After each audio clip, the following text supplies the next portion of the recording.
Hello everyone, कैसे हैं आप सभी।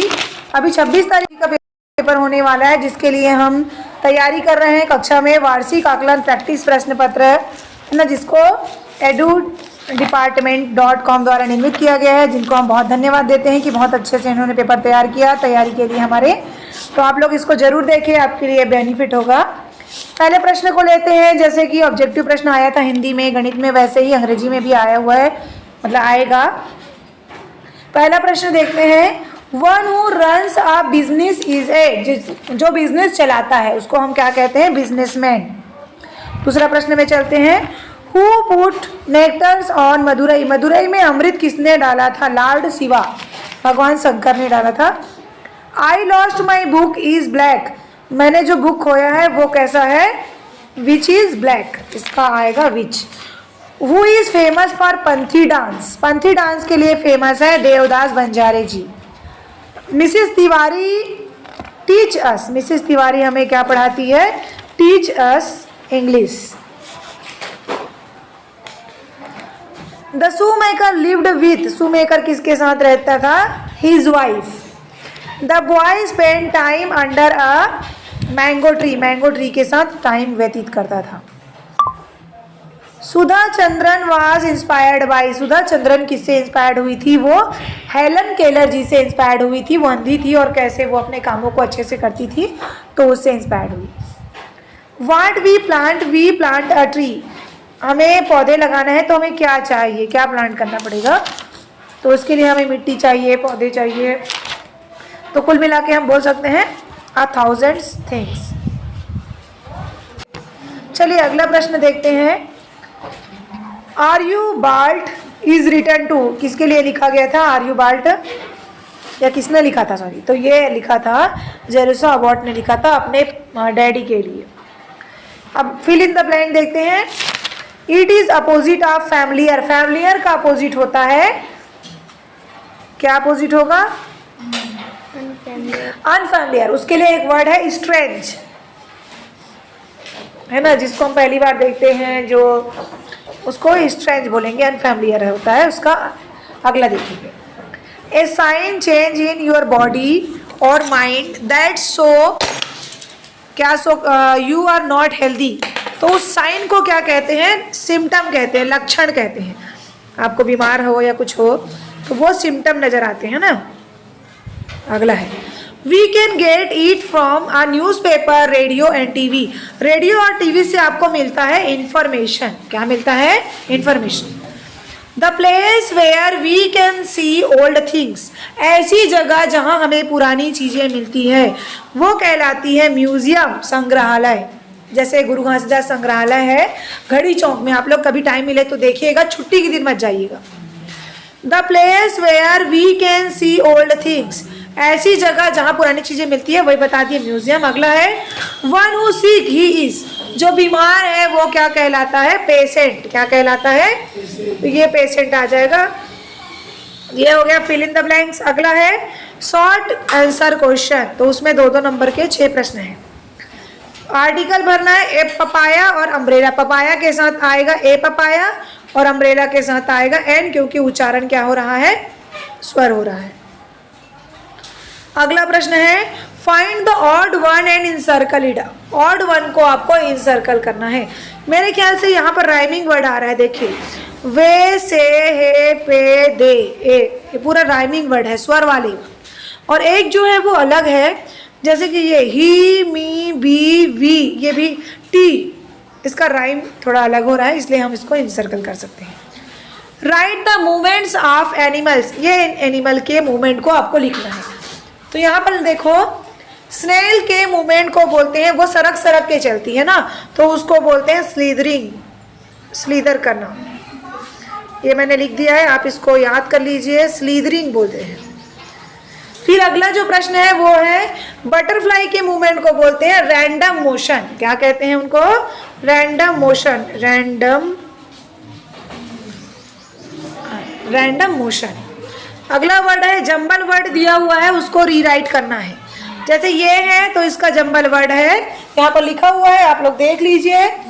हाँ, वंडर आएगा इसका। देखो ये जो पहला है उसका वंडर है और दूसरा को मैं छोड़ रही हूँ, दिस इज़ फॉर यू।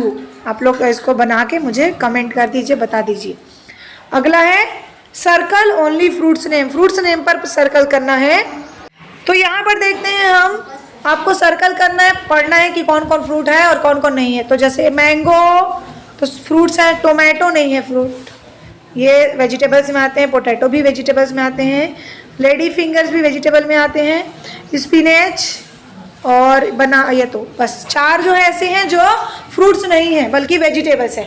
तो आपको उनको ऐसे परीक्षा में इतना बड़ा बड़ा नहीं, छोटा छोटा प्यारा प्यारा गोला कर देना ना। Right meaning in Hindi. Hindi में मीनिंग लिखना है, बहुत सरल है। बर्ड्स का मतलब होता है चिड़िया, गर्ल मतलब लड़की, किंग मतलब राजा, बुक मतलब बुक्स लिखा है, बुक्स का मतलब होगा पुस्तकें। पुस्तक मत लिखना, पुस्तकें एस लिखा इसलिए। साइन, साइन का मतलब है चमकना, जैसे आप लोग साइन करते हो। आइडिया, आइडिया का मतलब होता है विचार। आगे है right meaning in English. English में मीनिंग लिखना है।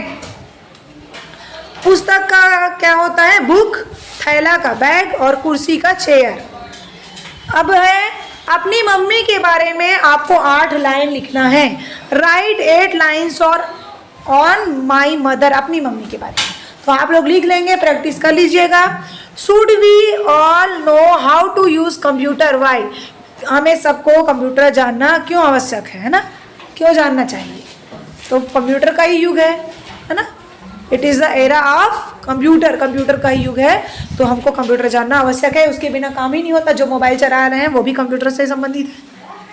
Right 8 lines of good habits. Good habit के बारे में आपको 8 लाइन लिखना है। गुड हैबिट मतलब अच्छी आदतें, जैसे कि जल्दी, early to bed and early to, क्या करना चाहिए? जल्दी सोना, जल्दी उठना और पढ़ाई करना, स्वच्छता के साथ रहना, सैनिटाइज, ये सारी चीज़ें जो है गुड हैबिट्स हैं। आप लोग पढ़ लीजिए और प्रैक्टिस कर लीजिए।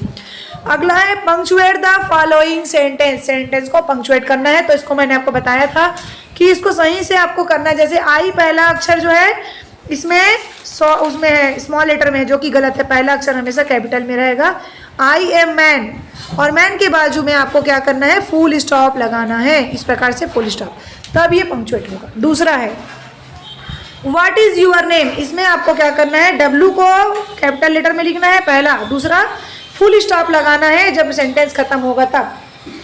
तीसरा प्रश्न है Ankit, Rahul and Rohit are my friends. तो फुल स्टॉप लगाना है पहला, और दूसरा रोहित, किसी के नाम को कभी भी कैपिटल में नहीं लिखे, मतलब पहला अक्षर जो है स्मॉल लेटर में नहीं लिखेंगे। रोहित लिखा है तो देखो यहाँ पर आर जो है ना कैसे लिखा गया है? स्मॉल लेटर में लिखा गया है, जो कि गलत है। तो आर को आपको कैपिटल लेटर में लिखना है, अंग्रेजी के बड़े अक्षर में, बस। उसके बाद शॉर्ट आंसर है, इसको आप लोग खोज के पढ़ लीजिए। मुझे तो लग रहा है ये आपके अभी कक्षा 8वीं के बुक से तो नहीं पूछा गया है, इसलिए मैं इन सबको लीव कर रही हूँ। आप लोग भी देख लीजिए कैसे करना है। अगला प्रश्न ये जो है, ये ऐसा प्रश्न है जिसको आपको तुरंत आंसर देना है एक सेंटेंस में। 1 वर्ड्स और सेंटेक। डू यू गो अलोन और विथ समवन? क्या आप अकेले जाना चाहोगे या किसी के साथ जाना चाहोगे? तो एक आंसर आएगा इसमें, आप लिख सकते हैं अलोन लिख सकते हैं या someone. Do you have any pet animals in house? आपके घर में कोई पेट एनिमल है तो यस, और नहीं है तो नो, और है तो उसका नाम क्या है? अगला प्रश्न है। तो नाम जैसे कि कैट है तो कैट लिखना है, डॉग है तो डॉग। अगला प्रश्न है have you ever seen a railway platform? क्या आपने रेलवे प्लेटफॉर्म देखा है? Yes, I seen railway platform. आपने रेलवे प्लेटफॉर्म देखा है तो यस। कुछ प्रश्न ऐसे आएंगे ना जो आपको आपकी नॉलेज को पहचानेंगे कि आपको इंग्लिश की समझ कितनी है। बस ये सिंपल सा प्रश्न है, लेकिन आपको समझ है तो आप लिख लेंगे। अगला प्रश्न है, ये आप तैयारी कर सकते हैं, अभी बैठ के समय है आपके पास 2 दिन का। Right any poem in your text book. अपने टेक्स्ट बुक से आपको कविता लिखना है। तो आप वाटर स्पार को याद कर सकते हैं, सिंपैथी को याद कर सकते हैं, और गुलाब को सब याद है। और अगला चलिए, right any 5 things in your daily life. अपने दैनिक जीवन के बारे में आपको 5 चीज़ें लिखना है ना? जैसे आपको क्या पसंद है, क्या नहीं पसंद है, आप क्या करते हो, कहाँ जाते हो, कौन सी क्लास में पढ़ते हो, ये सब चीज़ें आप लिख देना। अगला है right 5 things about your school, आप अपने स्कूल के बारे में अच्छा खासा ऐसे याद कर लीजिए। अगर 5 लाइन लिखने के लिए बोलेंगे तो 5 लाइन लिखिए, और ऐसे आएगा तो पूरा ऐसे टाइप का आपको निबंध जैसे आपको लिखना होगा। अगला है, ये आपके पाठ के प्रश्न है, आप इसको याद कर लीजिए। Why did the little never come back, ये आपके उस कौन से पाठ का है? ये वाला जो प्रश्न है वो जो क्या बोलते हैं, शूमेकर एंड एल्व्स पार्ट के हैं। What does the little title measure for measure mean? measure for measure का मतलब जो है क्या है, ये आपके पार्ट का है। कोई गर्ल्स आप बताना चाहेंगे? हमें बता रही है आंसर, चलो जी बताओ, देख के बता दो या बिना देखे। The title of the lesson means to make a plan to achieve an objective. हाँ, पाठ का शीर्षक का क्या उद्देश्य है कि किसी उद्देश्य को हासिल करने के लिए बनाई गई योजना। मेजर फॉर मेजर, कोई चीज हमें प्राप्त करना है तो उसके लिए जो योजना बनाते हैं वो। अगला प्रश्न है, what does the train pass through, train किससे किससे गुजरी? तो इसके गीतांजलि बताएगी। ट्रेन जो है कहाँ कहाँ से गुजरी है जी? ट्रेन बहुत सारी जगह से गुजरी है, प्लेन से, है ना, और कहाँ से गुजरी है? हिल से, ये सब उसके आंसर हैं। What does the wrong notion that he had, What did the little birds feel about the little girl? Little bird little क्या फील कर रही थी? सिंपैथी, कि बेचारी जो है ठंड में है, उसके पास कोई भी कपड़े तो है, क्या नहीं है उसके पास? पंख नहीं है, तो सिंपैथी अब फील कर रहे थे दोनों। अगला प्रश्न है, what are the benefits of purchasing on ISI mark? ISI mark जब परचेस करते हैं तो क्या बेनिफिट है? पार्ट में दिया हुआ है आपके ISI मार्क वाला। हम जब उसको परचेस करते हैं तो क्या होता है, वो क्या होता है? क्वालिटी वाला प्रोडक्ट मिलता है, हमें धोखेबाजी होने से हम बच जाते हैं। कोई आंसर देंगे? चलो जी आंसर दो इसका, चलिए जल्दी बोलिए।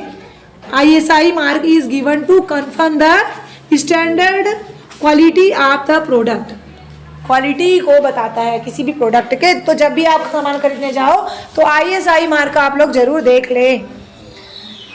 उसके बाद आपका आ गया वही वाला पोर्शन जिसमें आप बीमार हो और आपको छुट्टी के लिए आवेदन पत्र लिखना है, तो इसको तो आप याद करना ही है। या फिर और मतलब होता है अथवा, दोनों में से एक लिखना है। या फिर आपको लिखना है, write a letter to your friend congratulating him to his success in the examination, अपने दोस्त को परीक्षा में सफलता के लिए बधाई लेटर लिखना है। फिर आ गया अंतिम पड़ाव पे, राइट एन ऐसे ऑन एनी टॉपिक, किसी एक टॉपिक पे आपको ऐसे लिखना है, Holi my best friend computer use of mobile, किसी भी एक टॉपिक में लिखना है। तो thank you so much and best of luck for your exam. Please आप अच्छे से तैयारी करिए, क्योंकि ये तैयारी आपको आपके नॉलेज को बढ़ाएगी, परीक्षा में सफलता दिलाएगी, और आगे की कक्षा के लिए भी आपका क्या रहेगी, अच्छा साबित होगा आगे की कक्षा के लिए भी। तो बिल्कुल सदुपयोग कीजिए समय का, चलिए तैयारी कीजिए।